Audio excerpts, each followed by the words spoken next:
Live from the NYFA News Studio, this is NYC Tonight. Good evening. Let's take a look at today's headlines.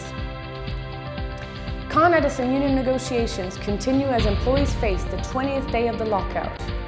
The sun strikes again. Weather experts are warning about another heat wave to hit New York in the following 2 days. And finally, the dark night rises after last night's tragic opening in Colorado. The final installment of the Batman trilogy opens across movie theaters in New York.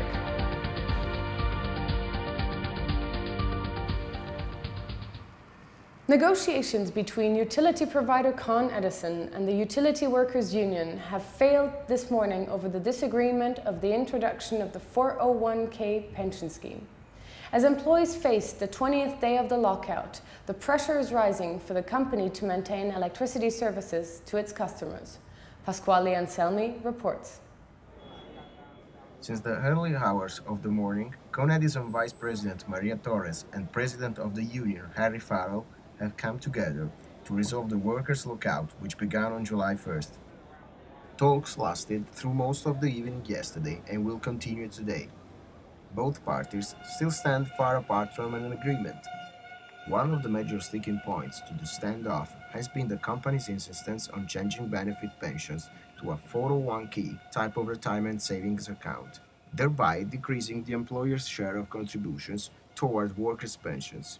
Con Edison spokesperson Alan Jury said today in an interview with NYC Tonight, pension costs have risen dramatically in the last several years. I believe they've increased nearly tenfold, and our annual pension costs are now more than $700 million, and that's just not sustainable. What's important to know is that we've asked the union to agree to what's known as a defined contribution system, new employees only.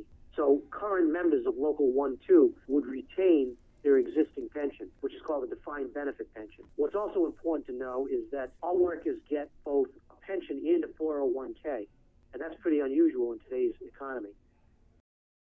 Meanwhile, the 8,500 locked-out employees are showing a united front on the street. Last week's march saw thousands of people gathering at Union Square, demonstrating solidarity with the union workers. Harry Farrell, president of the union. What can you say? Look at it. This is awesome.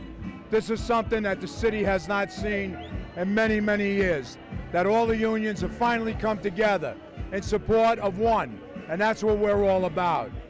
The lockout is occurring in the midst of one of the busiest periods of the year for the utility provider.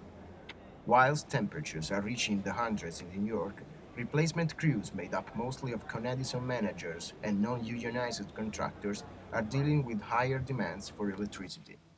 Strains to the grid have already been experienced in formal blackouts through the city over the past 48 hours. Outages are inevitable when the weather gets hot and the cables carry a lot of electricity. Our job is to respond quickly, and that's what we've done. We're going to continue to seek an agreement that balances the interests of our employees and the interests of our customers. The sense we are getting here today at Irving Place is that this standoff could go on for a while. And of course, we will continue to update you on the negotiations throughout the week on NYC Tonight. Coming up after the break. The sun strikes again. Weather experts warn about another heat wave to hit New York in the next 48 hours. And finally, the dark night rises. After last night's tragic opening in Colorado, the final installment of the Batman trilogy opens across movie theaters in New York. We will be speaking to our reporter, Natasha, FRAKES, live from Times Square.